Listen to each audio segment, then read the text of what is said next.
राम राम साथियों, मैं आपका अपना दीपक चौधरी। साथियों, पहले तो मैं भगवान से प्रार्थना करता हूँ कि आपका और आपका परिवार इस कोरोना नामक जैसी महामारी से मुक्त रहे और सुरक्षित रहे। साथियों, जैसा कि आप सब जानते हैं कि इंडियन नेशनल लोकदल परिवार में लोगों ने अपनी अपनी घर वापसी शुरू कर दी है।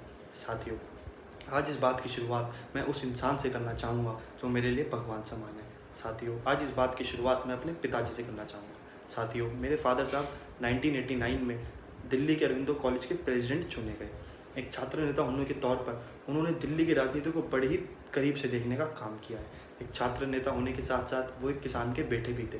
एक किसान का बेटा होने के कारण वो 1994 में चौधरी ओम प्रकाश चौटाला जी, जो एक किसान हितैषी नेता है, उनसे एक बहुत ही छोटे से कार्यकर्ता के तौर पर जुड़े। मेरे फादर साहब पर्दे के पीछे काम किया करते थे। जैसा कि आप सब जानते हैं कि राजनीति में दो ही लोग काम किया करते हैं, एक पर्दे के ऊपर, एक पर्दे के पीछे।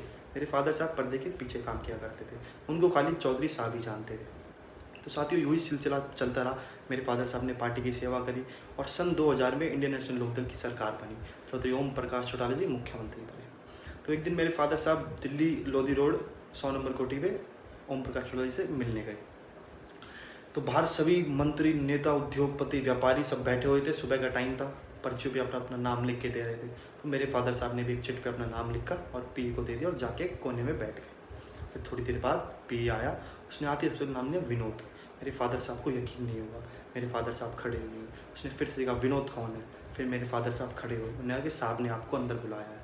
मेरे फादर साहब के पास अंदर गए और हाथ जोड़कर एक ही बात पूछी कि साहब, बाहर तो इतने बड़े बड़े मंत्री, उद्योगपति, व्यापारी बैठे हैं, आपने मुझ जैसे ही छोटे कार्यकर्ता को क्यों बुलाया। साहब ने कहा, नहीं विनोद, ये जो बाहर मंत्री, उद्योगपति, व्यापारी बैठे हैं ना, ये इसलिए बैठे क्योंकि आज तुम्हारी सरकार है।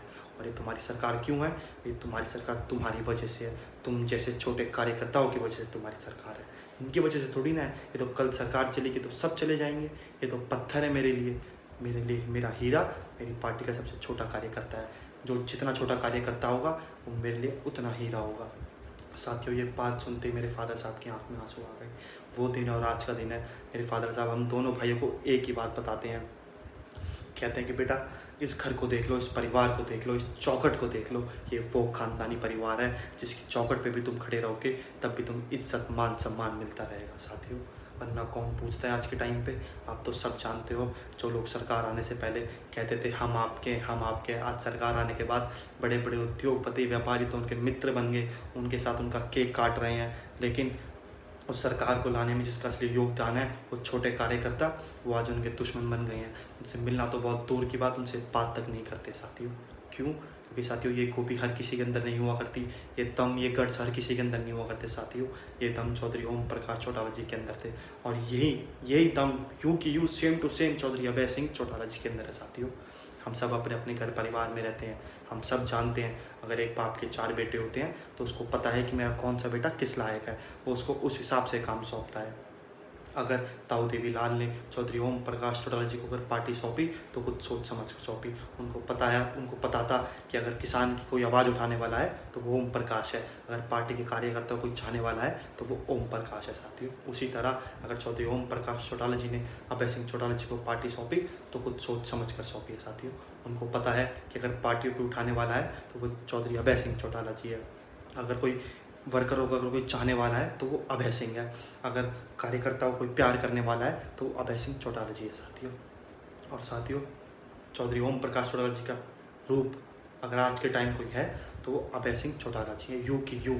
साथियों, आप सब जानते हैं कि चौधरी ओम प्रकाश चौटाला जी को हरियाणा में ही नहीं पूरे हिंदुस्तान में अपनी जुबान के लिए माना जाता है। जो चौधरी ओम प्रकाश चौटाला जी ने कह दी वो पत्थर की लकीर है। अगर काम हो जाएगा तो हो ही जाएगा। वो कार्यकर्ता को चक्कर नहीं कटवाते, वो कोई नारे लप्पे नहीं देते। साथियों, आप सब जानते हैं आज के टाइम पे लोग कहते हैं यहाँ आ जाइयो, ऑफिस पे आ जाइयो, चंडीगढ़ मिल लियो, कोठी आ जाइयो, यहाँ आ जाइयो, वो यही घुमाते रहते हैं। हमारे चौधरी साहब ऐसे नहीं घुमाते। उन्होंने कह दी अगर काम हो जाएगा तो हो ही जाएगा, क्योंकि उनको पता है कि अगर एक किसान, अगर मेरा वर्कर मेरे पास किसी काम के लिए आ रहा है तो उसका पैसा खर्च हो रहा है। अगर एक किसान अपना समय अलग रख के अगर मेरे पास आ रहा है तो उसका समय मेरे समय से भी बहुत कीमती है। वो इस बात की इज्जत करते हैं, इस बात का मान सम्मान करते हैं। साथियों, और यही सेम खूबी चौधरी अभय सिंह चौटाला जी के अंदर है। आज पूरा हरियाणा चौधरी अभय सिंह चौटाला जी को जुबान के धनी नाम से जानता है। साथियों, किसी ने सत्य ही कहा है, सच के लिए छाया, झूठ के लिए धूप, चौधरी ओम प्रकाश चौटाला का दूसरा रूप चौधरी अभय सिंह चौटाला। साथियों, दुनिया तो पता नहीं क्या क्या बात करती है। एक मेरा दोस्त था, मेरा मित्र, वो किसी कारणवश बहक के चले गया था। तो एक दिन हम साथ बैठे हुए थे, वो बोला, दीपक भाई, मन तो मेरा भी बहुत करता है आने का, लेकिन यार अभय सिंह जी से डर लगता है। मैंने कहा, भाई तू मेरे साथ चल, तेरे को मैं मिलवाऊंगा अभय सिंह जी से, तू बस। वो बोला कि भाई अगर मेरे को डांट दिया तो। मैंने कहा, भाई तू बस इतना कह दियो कि अगर तेरे से कुछ बोले तो बस इतना कह दियो कि जी अपने घर आया हूँ, 9 बार आऊँगा और कहाँ जाऊँगा, हो गई थी गलती, बहक गया था, अब अपने घर आया हूँ, तो बस इतना कह दियो। और साथियों, हम अभय सिंह जी से गुड़गांव मिलने गए। दोपहर का टाइम था, हम ऊपर गए। अभय सिंह जी ने पूछा, हाँ भाई कैसे आया? तो साथियों, अब विश्वास मानना, उसने यू के यू अल्फाज कह दिए कि जी अपने घर आया हूँ, बहक गया था और कहाँ जाऊँगा, अब अपने लौट के अपने घर आया हूँ। साथियों, अब विश्वास मानना, अभय सिंह जी ने तो उसकी तरफ थोड़ी देर देखा, फिर कहा, चल ठीक है, अब आ गया ना अपने घर, चलो ठीक है, अब दोनों खाना खा लो, खाना खाने का टाइम हो रहा है। और साथियों, जब हम ऊपर से नीचे आए खाना खा के, तो उस इंसान की आंखों में आंसू थे।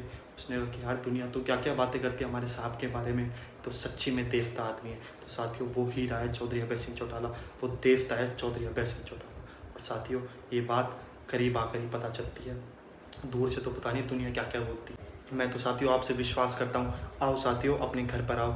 कईयों के परिवार ने तो अपनी 3 पीढ़ी इस इंडियन नेशनल लोकदल के पेड़ को, इस इंडियन नेशनल लोकदल के परिवार को सींचने में लगा दिया है। मेरी तो पुकार खासकर युवाओं से है, आओ साथियों, ये तुम्हारा घर है, ये तुम्हारी पार्टी है। विश्वास मानना, एक दिन सत्ता भी तुम्हारी होगी और राज किसान का होगा। आप और मैं, हम सब जानते हैं साथियों, हर कोई भटक सकता है, मैं किसी को दोष नहीं देता। हमारे घर में भी कई बार होता है, बच्चा लड़ झगड़ कर बाहर चले जाता है, फिर जब वो 5-10 दिन में भटक कर जब वो दुनिया देख कर आता है कि दुनिया में कुछ नहीं रखा, तो माँ बाप उसको क्या घर से निकाल देते हैं? नहीं साथियों, माँ बाप उसको सीने से लगा लेते हैं, क्योंकि वो जानते हैं कि हमारा बच्चा भटक गया था। और वही साथियों ये परिवार है, ये परिवार जानता है कि हमारे बच्चे भटक गए थे, पर चलो अब कम से कम अपने घर तो आए। साथियों, अब तो आप भी जानते हैं, आजकल दुनिया आपको अपने कुछ फ़ायदे के लिए, चंद मिनट के लिए आपको अपने मकबल के सोफ़े में तो बिठा लेगी, पर साथियों जो इज़्ज़त, जो मान, जो सम्मान आपको अपने घर की दरी पर, आपको अपनी घर के खाट पे मिलेगा, वो आपको पूरी दुनिया में नहीं मिल सकता। और साथियों, दुनिया कहती है कि अगर दुनिया में कहीं स्वर्ग है तो वो कश्मीर है। नहीं साथियों, अगर दुनिया में कहीं स्वर्ग है तो वो अपना घर है, क्योंकि घर आखिर घर है। साथियों, जैसा कि आप सब जानते हैं कि आपकी पार्टी के कई सारे युवा हर डिस्ट्रिक्ट में सक्रिय हैं। मैं आपको सबका नाम तो नहीं ले सकता, लेकिन हाँ, आप इनसे जुड़ो, आप इनसे संपर्क करो, या आपको अभय सिंह जी से मिलवाएंगे। जैसे हमारे युवा के प्रधान सुरजीत संधू जी, जींद में नीरज बरोदर जी, सिरसा में रोनित, भादुगढ़ में मोनू राठी, बेनीवाल, कई ऐसे युवा है जो इस मुहिम में जुड़ रखे हैं। वो आपको अभय सिंह जी से मिलवाएंगे। अगर किसी कारणवश आपका इनसे संपर्क नहीं हो पाता तो आप मुझसे संपर्क करना, मैं आपको अभय सिंह जी से मिलवाऊंगा।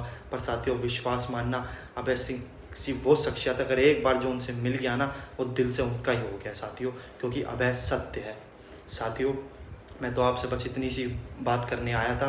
मैं आपसे चाहता हूं कि अगर आपको मेरी बात अच्छी लगी तो उसे ज़रूर ज़्यादा से ज़्यादा शेयर करें, क्योंकि मैं चाहता हूं हम सब की ये आवाज़, हम सब की ये मुहिम उस इंडियन नेशनल लोकदल के हर एक परिवार के सदस्य को पहुंचे, जो हरियाणा के चप्पे चप्पे में बैठा हुआ है, चाहे वो भले ही बहक गया, लेकिन ये आवाज़ उसके कानों तक पहुँचनी चाहिए साथियों। और एक छोटी सी बात कह के मैं अपनी बात समाप्त करना चाहूँगा कि हरियाणा के युवाओं की एक ही आवाज़ रहेगी, इनेलो जिंदाबाद थी, जिंदाबाद है और जिंदाबाद रहेगी। जय हिंद, जय हरियाणा, जय इनेलो।